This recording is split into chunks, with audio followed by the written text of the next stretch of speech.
Oh, wait, here comes Romelia. I'll let her in.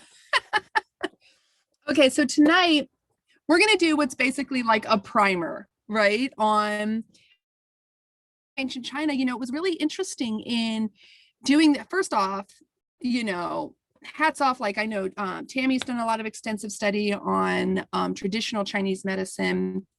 If you have not ever taken the time, now that you've become sort of excited about essential oils and really plants, okay, take a little bit of time to look into China and ancient as well as traditional Chinese medicine, classical Chinese medicine. It's a really fascinating relationship between the person and the plant that I really, really, really resonated with me. It really resonated, honestly, with my experience with the oils. It's a little bit beyond what I've ever had by way of using herbs in my life. And now I understand why that is, right? It's because, just one moment, please. My family, do you hear them? Can you turn it down a little bit? I'll edit that out. Do you hear how loud that is? Can you turn it down a little bit, please? Oh my God, this is why I would normally be outside, but it's raining. So what do you do? Okay, but really, it really kind of was one of those, like, you're reading and you're doing research and you kind of go, yeah, I totally get that. I get that different relationship that comes with an essential oil as it having a life force, than I've ever had with just plants or plant medicine, which, I mean, Susan, Diana, you guys know, like we've kind of been down, this is not a new journey for us, right? The oils are, but not natural medicine by any stretch. So really, really excited. And now I'm excited to learn more. So, as you guys know, like some parts of this series have been very much like in my pocket, if you will. And some have been just about like, guys, look what I found out. Look what I got to learn about. This is definitely one of the latter. Forgive any pronunciation. We're just going to leave it there. Okay. Had I had Grayson with me who's studied Chinese, I would do much better, but alas, I do not. So I love this little statement here. Essential oils engage directly with our spirit. This is from traditional Chinese medicine. Essential oils engage directly with our spirit, okay, to create a soul-to-soul relationship between us and plants, a relationship that requires the essential oil to be recognized as a sacred living being. Essential oils are full of qi, a life force, just like human beings. And so, how many times have we heard about the life force of the oils and that, having not been dried out, having, not going through a process that alters their chemistry or changes them, allows them to retain this life force. And that's kind of what we feel in that relationship. I mean, when I think about like, Tammy with Blue Tansy going, I don't even know why I love it so much. It just speaks, or Siberian fir, or, Susan and Diana with the florals. It's like, there's just something there that's a little beyond it just smells good. No, there's something that's feeding and nurturing the spirit, right? And so yeah, that's just, I think it's really, really exceptionally beautiful. So tonight we are going to dabble a little bit into, it's interesting, there's not because herbs are such a heavy use. There's not a lot on essential oils specifically, as we're already familiar with that when we talk about ancient history, seeing as how they weren't really, the distillation process was not necessarily happening during these times. But what we can talk about is the knowledge and the importance of the relationship with plants and how those play a role. So we're going to talk a little bit about Shenong. I'm going to murder some pronunciations. The Yellow Emperor, ancient texts, which are really quite fascinating, especially if you're someone who enjoys history and the way things are recorded and how they're kind of a little twisted here and there. A little bit of history on the Shang and the Ciao, and then the three treasures, and do a little fun experiment. So if you have your bergamot nearby, some point when I'm talking, if I get boring, just run and grab it, because at the end we're going to do a little bergamot experience, which I think is a good time and super simple. So first off, we have the divine farmer. So this is really the oldest known, deity, if you will. He was actually thought to be an emperor. But as we've seen in other cultures, those who were emperors became gods and gods became emperors. There was a very fluid line between where people could be in relationship to history and mythology, right? And that comes a lot to do with, you know, whether or not things were being taught through the oral tradition or taught through writing, who were the historians and what survived, what didn't survive, so on and so forth. So Shenong was believed to live back in like 2600 BCE, okay, in that range there. What was that? I was just going to say, yeah, most of the Chinese studies that I have done, a lot of their things go back to at least 5000 BC. Yeah, well, if you add the BCE to where we are now, that would be close. Yeah. So yeah, and before current era, right? So really, really interesting. Now, what's also really interesting is like most of that when you do some info, you know, a little bit of research is the stories and the tales come from that time, but the recording really mostly sits at about 300. And so it's kind of an interesting history there. But the beauty is that, you know, through the way that the culture is and the way that the information is passed down, Shenong, just like we'll see with the Yellow Emperor, are still credited with those writings. But when you break down certain things in the writings, like governmental regulations that didn't exist at the time that the book is supposedly dated, or things even like Taoism that didn't exist at the time that the book was written, you can date it, right? And be able to say, oh, okay, well, this had to have come after this because we have this dated portion. But it's really, really cool and really fascinating because at the end of the day, it doesn't change the beauty of the story. It doesn't change anything about the knowledge, when and where it comes from, right? So we have this cultural hero, both in China and in Vietnam, okay? Someone who has been raised to the level of a deity, right? He is known as the divine farmer. He actually is one of the three sovereigns. So I love that there's three, right? We see that come up in different cultures over and over again. Three kings are the three patrons, right? And he is believed to have been the person who basically invented agriculture. All right. Not only did he invent the teachings of agriculture with things like slash and burn type of practices, but he literally invented the hoe, like everything having to do with agriculture is attributed to him. Okay. He brought it all the information of everything that they needed, all in one fell swoop, came from this one person. On top of that, he had a wonderful benefit of having a transparent body. And so, which I love this so much. This is the greatest story. He actually was able to taste and use different herbs and plants. And because he could see his body, he could actually see how the plant worked in the body and what was happening as how that plant was supporting the body or not, and record it. Okay, so we'll talk a little bit later in the ancient text section about those recordings, right? And so he was also known as the father of herbal medicine. It goes back a very long time. I love the discovering tea. So one time he was outside burning some twigs and plants and had his cauldron going, and some of the what are now would be known as tea leaves in the fire. You know how fire can sometimes like lift the little sort of like slightly burnt flowers or leaves up and they kind of rise into the flame, right? And they kind of flutter off.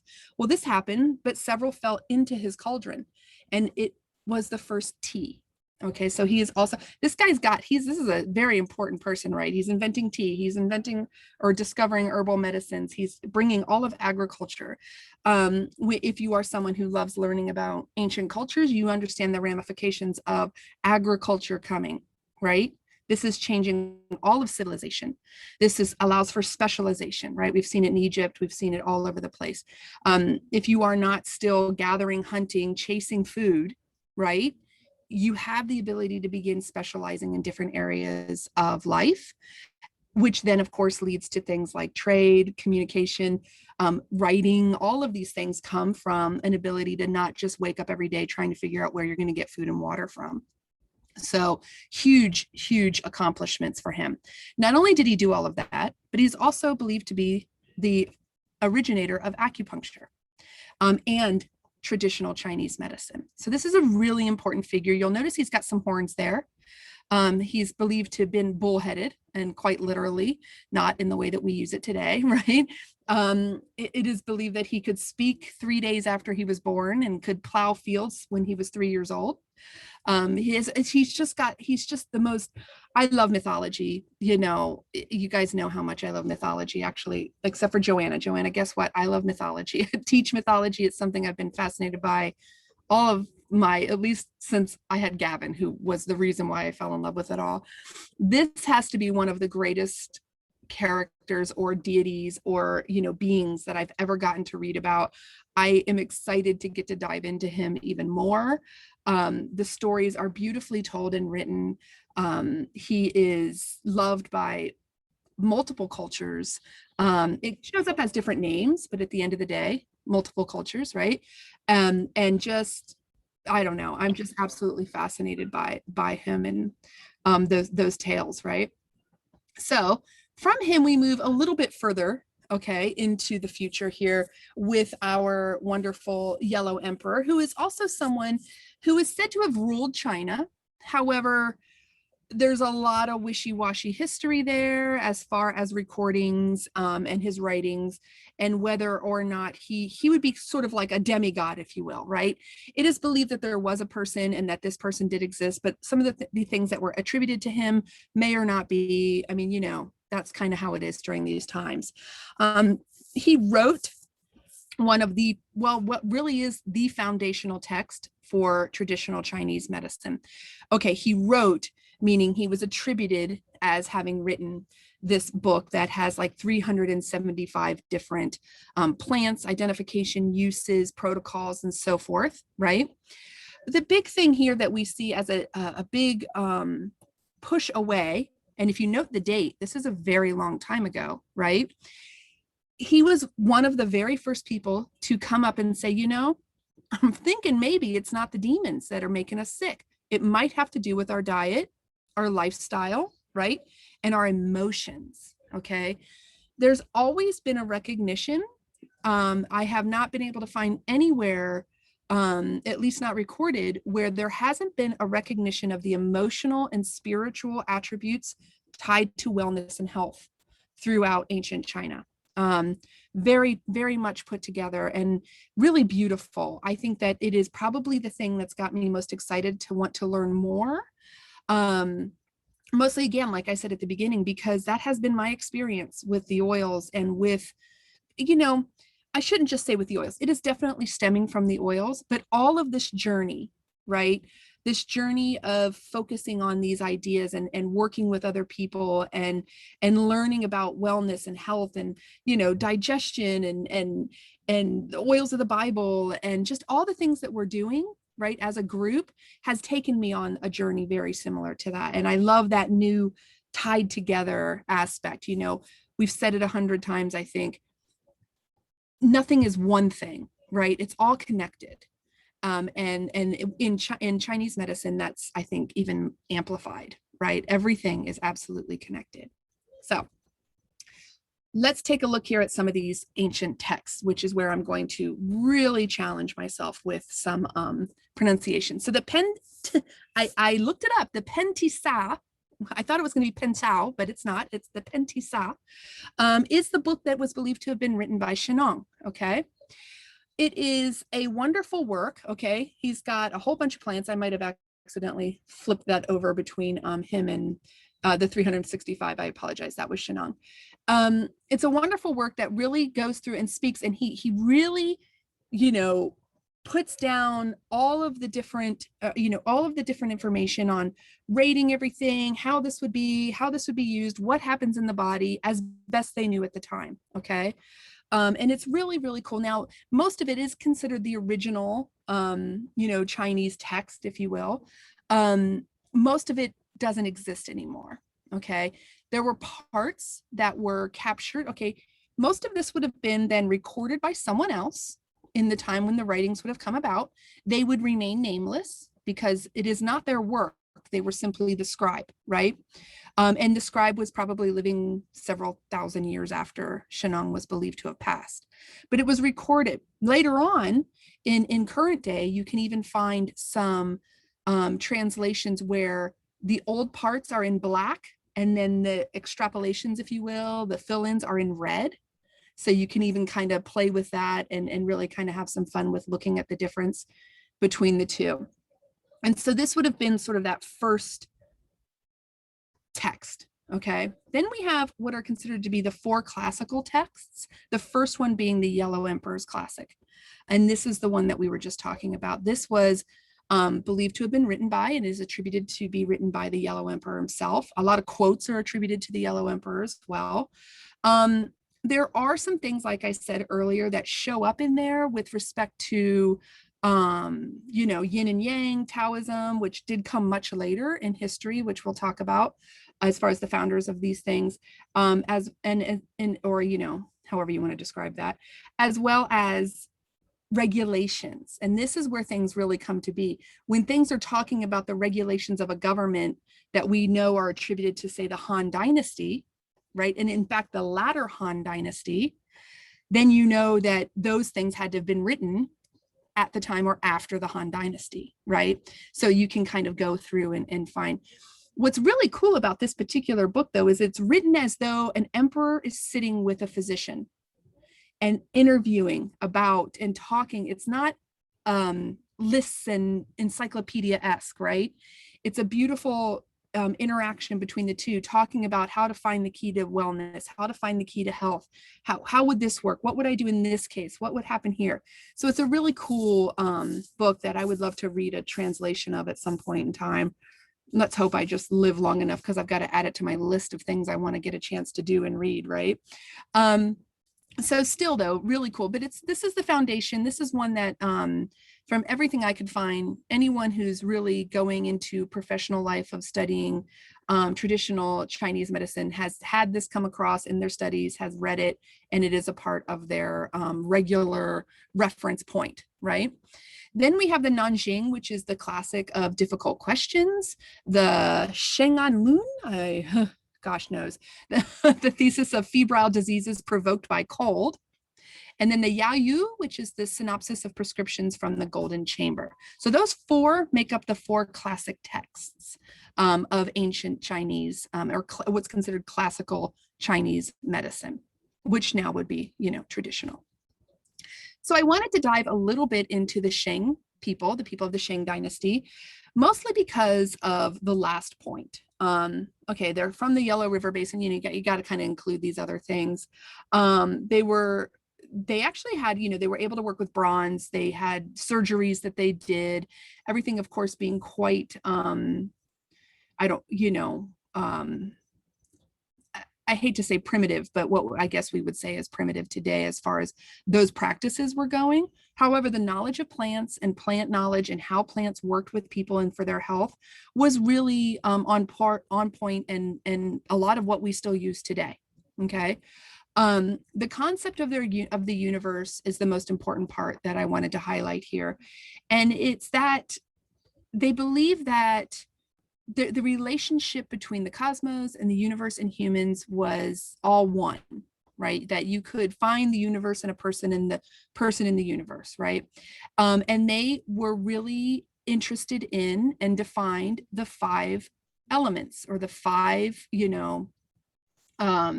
well, in this case, the 5 internal organs, because the skin would have been the rough surface of the earth, and the internal organs, which would have been coming from, so wood, metal, water, fire, and earth. So these are the 5, and these continue, right? And in fact, are still used today in traditional Chinese medicine. But this is really where they start to show up as recorded as being important to the health of a person, and really, I love that it's still a part of the tradition today. So then the eyes and the ears, of course, related, I shouldn't say of course, but related to the sun and the moon and the heavens, right? Which is lovely because it makes sense, right? As the different senses and how you can take in the world. Okay. The next we have is the Ciao Dynasty. So this is broken into 4 different sort of periods. And turmoil is when people were splitting up into different sort of factions, or different things are happening. Okay. But the beautiful thing is this is where we get Confucius, and this is where we get Laozi, which is the founder, or where Taoism is coming in. So remember earlier when I was talking about like the yellow emperor referring to things, there's references in the writings that come from these guys, right? So then wait a minute, that can't have come before, right? So really fascinating though in how it all is tying together. So the Confucianism is a much more practical, like, do you remember those, didn't they used to have like on the, isn't that terrible? You know what I'm talking about, right? I don't know, fortune cookies, it would say like Confucius say, you know what I mean? Gosh, I don't even know what those. And then of course, Taoism is more philosophical, right? But the two were groundbreaking and very much still alive and a part of life today. And look, I mean, this is not new. This is 1100 to 771 BC. This is very old tradition. Then we have the Eastern South. So this is after people really did start to split off, okay, really sort of moving into their own directions. But this is also where we get the organized medical system, like quite literally organized, people specializing in different areas of medicine. It's really expanding and taking off, but plants are still very much at the heart of so much of how people are being treated. And I should say here, because I don't think I have a slide for it later, this isn't just about, you have a headache, here's peppermint. Okay. There is an entire examination process that has to happen having to do with how the person themselves are and at what time in their life they are at, whether they're male or female. There's the whole pulse taking and everything that's associated with the seasons and what's happening going on. This is very much a very personalized prescription of herbs that would be used to support a person's health. It's really interesting because people would have to work very closely with their physician or with the person who has that knowledge to figure out what would work best for them. So just there was one example about people who run cold would need ginger for headaches, and people who run hot would need peppermint for headaches, and hot and cold not having to do necessarily with, temper or anything of that nature, but even your hands and how you felt, and that the one would not work if so you couldn't just do this over the phone, right? This is a very important examination that needs to happen, and these things were developing during this time. Then we have all of the spring and autumn period, which how cool is that as a name for a period? 4 fundamental examination procedures. So this is where these really start to come together, where we're really examining, we're taking a look at a person, we're looking at their tongue, we're looking in their eyes, we're checking their skin, we're really seeing everything that's going on with them. We're talking to them about their history. We're finding out about, all of the details of their life, as well as that pulse, taking that really, when we say, I don't mean just like, okay, this is where your heart rate is at. Okay. It's a very specific reading. And then into the warring states period, which is where we really start a regular written record of how things like the balance between yin and yang is important to the health of the individual, how the 5 elements, it turns out, that we got from the Shang, right? These are the causes of illness, and also the root in how we can treat illness. And so now we're starting to fill in everything to bring us to where we are now. And it's just so cool that these have been around for so long in medicine. So a doctor who treats disease after it has happened is a mediocre doctor. A doctor who treats a disease before it happens is a superior doctor. And this is attributed to the Yellow Emperor. So I love that, right? Doesn't that sound familiar to all of us? So I wanted to dip a little bit into tonight. I'm not going to get into Chinese medicine, all right, because let's just be real. Like, this is not something you dip into. This is like in depth. You got to go a really long way here. And so, but I did want to talk a little bit about, because I know that when we do these classes and when we get together, it's kind of fun to have some takeaways, some things that you can implement or think about or consider in our own day-to-day life. And so I wanted to spend a little bit of time just talking about the 3 treasures, which are Shen, Qi, and Jing. And so how these can be tools that we can use even today, especially with respect to our oils and how we view our health overall as a balance between these things, right? So the Shen is all about the spirit. So there's a lovely analogy where if you picture a candle, right? The candle itself, the wax, the wick, the makeup of the candle, that is your Jing. That is your essence. That is basically your DNA. You get this from your parents. This has gone throughout, this is who you are as a physical being, right? Your essence, and it starts at birth. Then the Qi is actually the flame. And the flame is your energy, your breath, the attitude. This is how everything happens. Now note the Qi, if a consistent, good, beautiful energy is preserved, will also preserve the Jing, right? The candle itself. If you burn sporadically, if you don't take care of it, right, you're going to mess it all up, right? So the longevity of the Jing relies greatly on the Qi. And then the Shen is the light that actually is put off by the candle. So this is the spirit, your awareness, mental health, how shiny, I love that, the shininess. I feel like that's an interesting translation of a word, but nonetheless, the shininess, like that. What's the turtle? The crab from Moana, right? And then this is housed in the heart. So you want to care for these three areas, keep them balanced and supporting one another, mostly because you want your Jing and your Qi to support your Shen, right? You want that light to be going, right? And your life force to be strong in your Qi. So if we look at the Shen and just some ideas of ways to really support this in your life, we have 4 different areas that are speaking directly to oils. Okay, this is not herbs, this is straight up essential oils. Remember, we talked about how the essential oils have a life force. They have a Qi, right? They are working with your energy. The Jing in them speaks to the Jing in you, right? So relaxing oils like lavender, clary sage, palmarosa, yes, geranium rose, all of these beautiful florals are really good at supporting your Shen and rejuvenating vitality. And they do it through calming, allowing for good breath, for release of tension, and then of course, sleep and rest, because sleep is such a big part of your Shen. Then we have the cathartic oils, so valerian, jatamansi, yes, and dream-inducing herbs like clary sage. So this was really fascinating to me because actually a gal just asked a question in a text just a few minutes ago. So clary sage is really good about releasing traumatic memories, right? Through dreams, and it like helps to release all of that from you through the subconscious and the limbic system. So this, of course, when you're able to remove all of that trauma, right, and release, you then are supporting your Shen.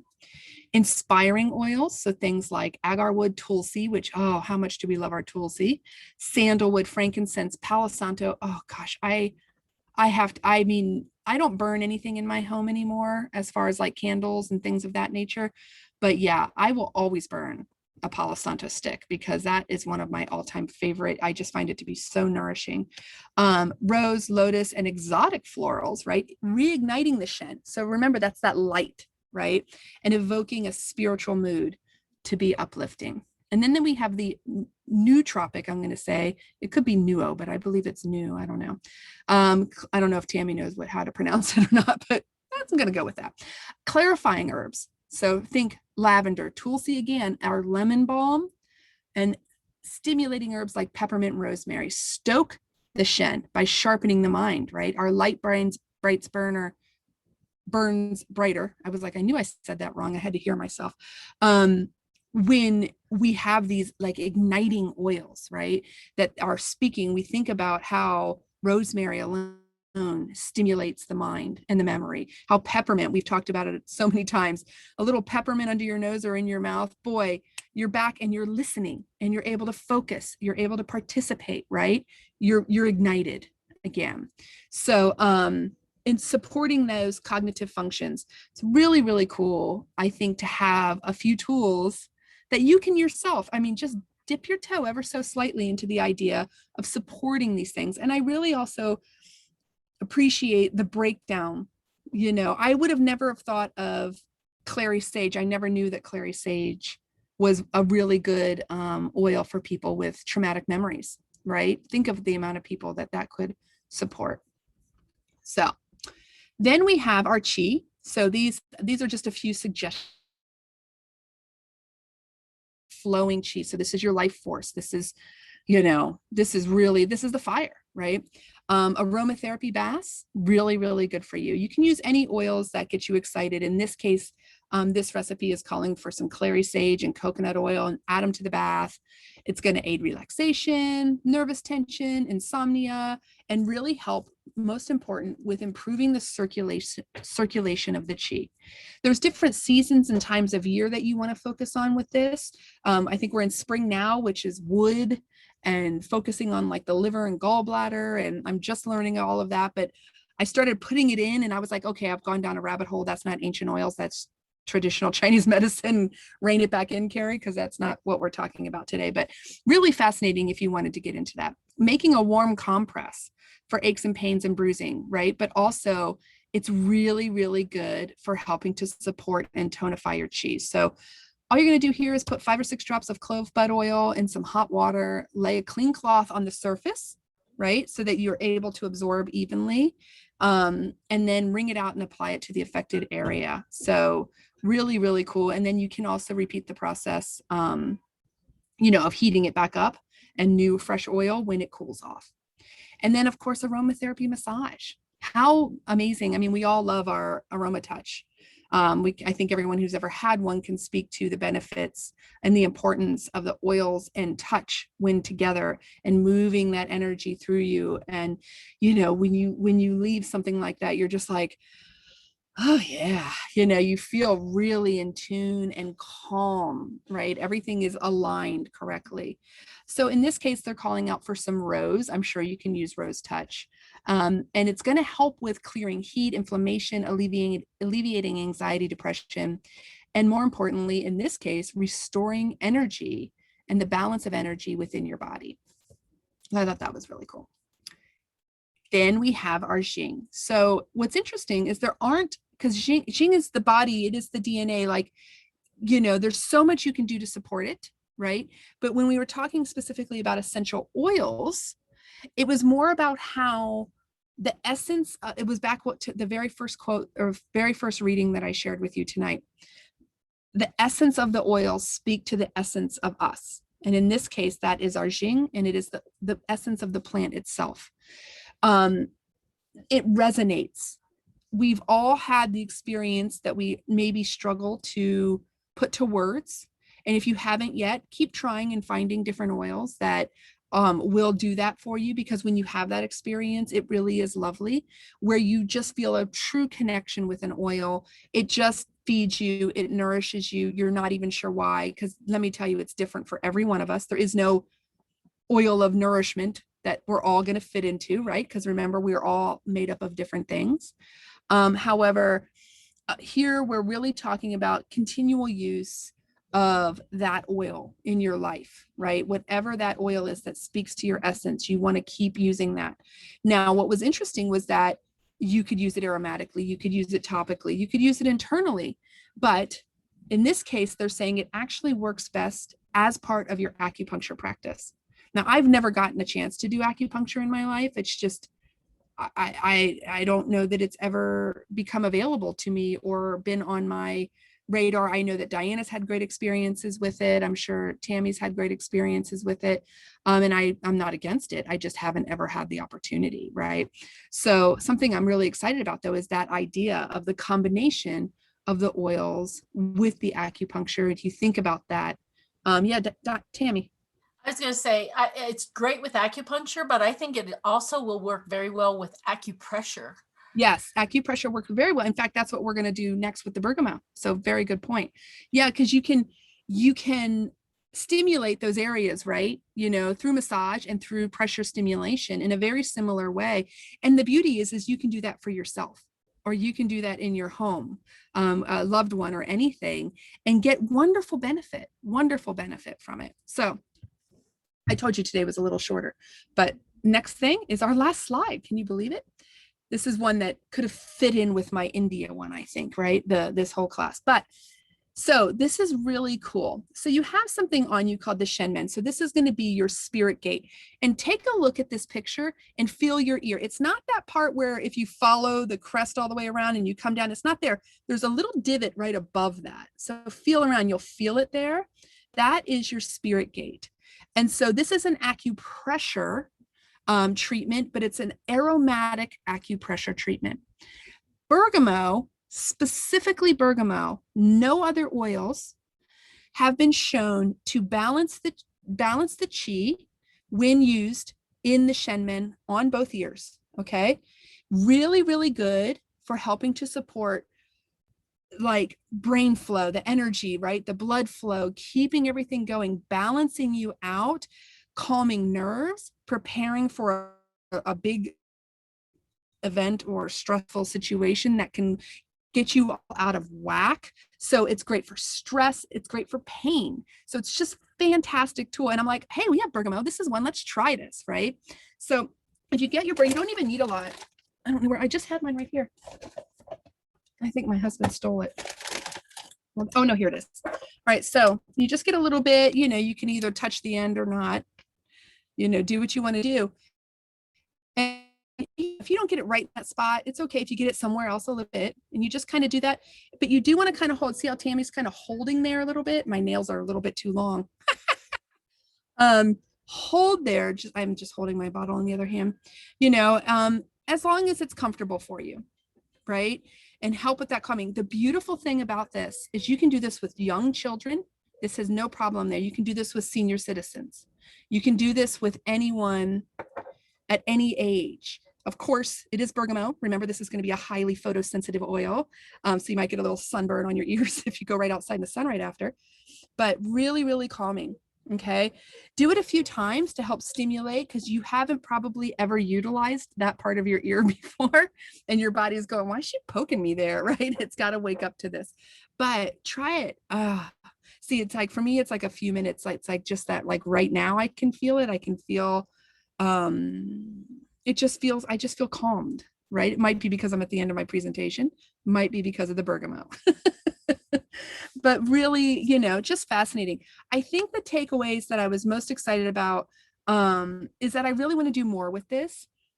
I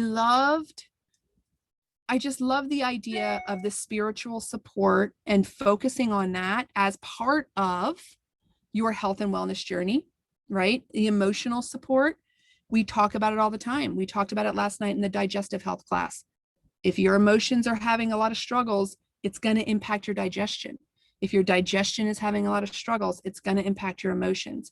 This just goes right back into, except for thousands of years ago, that everything really is connected. And when we have trauma in life, when we have loss, or when we have, times of, anxiety, or even really good positive things, all of that really does impact our health and wellness.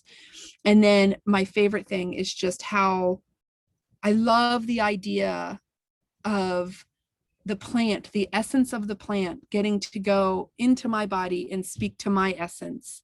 And that there's sort of a partnership there that we've talked about it so many times, right? Where it's like the oil, the body recognizes the true oil. If it's not the true oil, it declines it, right? It's like, no, you're an imposter. But when it sees and it gets to work with, that Jing, it recognizes it, and it's harmonious, right? And so it all comes together, and we're able to assimilate, bring that energy into our bodies and into ourselves. Lastly, aromatherapists of traditional Chinese medicine like to say that when you diffuse the oil of a plant, that you are releasing its spirit. And I thought, oh, I love that so much. I just think that's like, yes, I release you, it's just beautiful. So,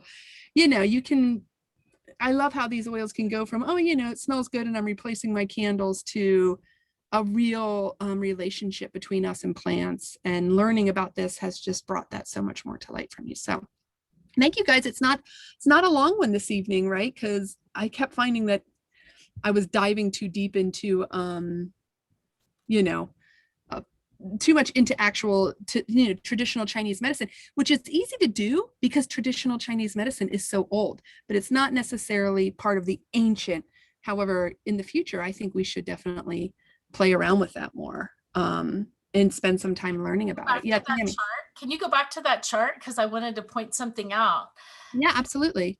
That in addition to using the bergamot to help with our liver qi, yeah, see how you have all of the different points? Yeah, So your kidney. go to the kidney and you need support, you can use juniper berry, because juniper berry is very good for the kidney. And if you're looking at the heart point, you can use your ylang ylang to put there Right. to help. So that's just another way of getting the oils into our body. Like we talk about reflexology on the feet, we have it on Exactly. the feet, the hands, and the ears. Yeah. So just like we're doing our, blue toe challenge, and we're all like there with that, and we felt the effects of that, right? We can be unlocking the power of our ears and our hands and so much. And then there's interrelationships, there are some parts of traditional Chinese medicine that say that supporting for the spleen actually supports the respiratory system. It's just, Complementary organs. yeah, Yeah. just goes all over, and you kind of go, okay, wait a minute. I got to write this down. Well, You know? even when you're using like oils on your wrist and stuff, is because the Exactly. meridians that go through there on the ankles and the wrists, like we have meridians in our ankles. So when we're trying to affect our ovaries, those meridians are there. So they recommend putting, like for hot flashes, the clary calm on the Yeah. inside of the ankle, right? So yeah, it's very interesting.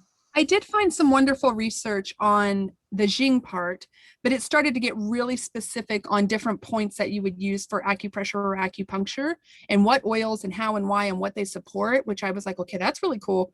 But it started going down a rabbit hole, and I was like, okay, that's like its own whole thing. But just knowing like this little bit, right? Just knowing this little bit as sort of a teaser, or the depth. You don't ever want to like present way too beyond your depth, for fear of feeling stupid. And so I was like, I think we'll go with this. I knew it'd be shorter though, but that's okay. A 45-minute class is not a bad thing. We're just used to an hour. It's good for a recording though. So hold on, I'm going to hit stop recording, but thank you for anyone who is watching or listening from our website. If you have questions, just reach out. You can catch me at RavensNestEssentials@gmail.com. And I'm going to hit